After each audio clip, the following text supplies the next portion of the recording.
Prečo brucho prvé priberá a posledné chudne?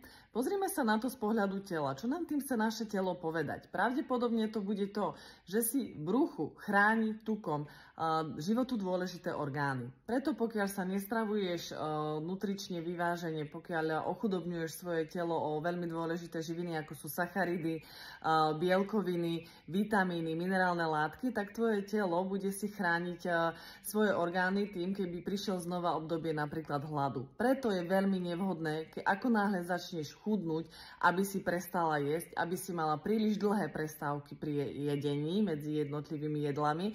To znamená, že väčšinou robíme tú chybu, že ráno sa nenaraňajkujeme, pretože nestíhame, odignorujeme signál hladu, ktoré nám naše telo dáva, potom sa najeme na obed a večer doprašíme zvyšok chladničky, čo nám tam ešte ostalo.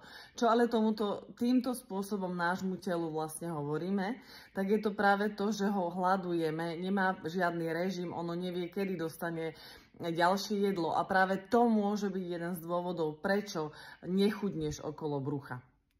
Ak ťa zaujíma viac, ako schudnúť správne, ako sa stravovať správne, na to, aby ti to robilo radosť a potešenie, nemala si to ako obetu, ako niečo, čo ťa stresuje, niečo, do niečoho sa ti nechce, tak ma určite sleduj na mojom facebookovom profile, kde mám ohľadom toho aj vysielania a nájdeš tam mnoho hodnotných informácií, ktoré ti pomôžu ako na to.